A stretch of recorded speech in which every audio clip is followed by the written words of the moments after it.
Welcome to this week's episode of Humans in 5. In this day and age, the ways and means by which people meet and get to know each other has changed dramatically. In particular, the strategies people use when putting themselves out in the dating pool has evolved over the course of the past few decades. In the past, everyone met their partner out in the real world. People would often pair up at, for example, their workplaces or at clubs and events based on their interests and hobbies. People still meet at work or in doing different clubs and activities, but increasingly people are turning to the internet to find their person. As soon as the internet started to become the go-to place for information around the year 2000, dating websites sprouted up, promising to help people find their perfect match. The number of websites and now apps has increased dramatically, with a range of different types of algorithms used. Some apps are focused on common interests. Some are aimed at a particular age group. Some are filtering suitors based on occupation, others on religion or region where you live. However, an up-and-coming type of dating app has some anthropologists and other scientists up in arms. In a television interview, George Church, a geneticist at Harvard, was discussing a range of research avenues going on in his research group. He mentioned that he was involved in the development of a genetically based dating app. The app, to potentially be known as DigiDate, is designed to rid the world of genetic diseases. Either used on its own or in concert with another app or dating service, people would submit some genetic information and the team would identify their risk of certain genetic diseases. It would therefore prevent them from matching with any other individuals who also have a risk of those diseases.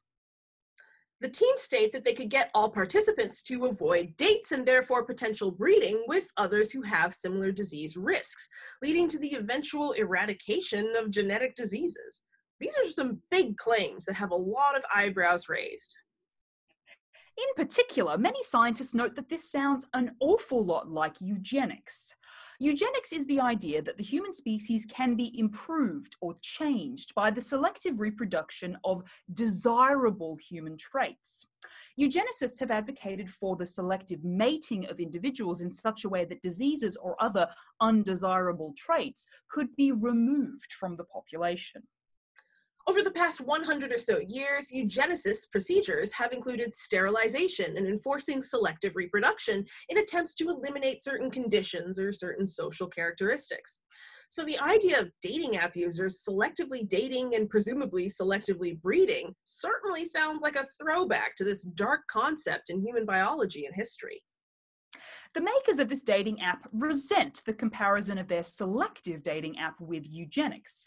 They argue that signing up for the app is voluntary and that they aren't advocating for forced sterilization. But to some, this sounds like they're splitting hairs, as they are still advocating for selective breeding with the goal of removing certain undesirable traits. So far, the range of those pointing out the deep ethical issues with this app is quite broad. Disability advocates note that individuals who have or may pass on certain genetic conditions are made to feel like their lives are worth less when people propose a product that suggests their removal from society. People may feel like their existence and personhood is denied when it's suggested that their experience is something to avoid. Also, the presence of certain genetic elements that may be associated with some genetic conditions is not a guarantee that an individual will pass on that trait during reproduction. Additionally, the massive ethical gray area here is the idea that someone would have to decide what does and does not constitute a genetic disease worth avoiding. Where exactly is the cutoff of an undesirable disease? Most of all, in our view, this entire principle is based on the idea that dating is all about breeding. In the 21st century, this seems pretty wildly out of date. So, what does the rise of apps like this say about dating in the 21st century? This app reminds us that we need to keep an eye out for various misuses and abuses of genetic information. A better public understanding of both science and the social science involved with genetics and reproduction would certainly help everyone better address new scientific studies.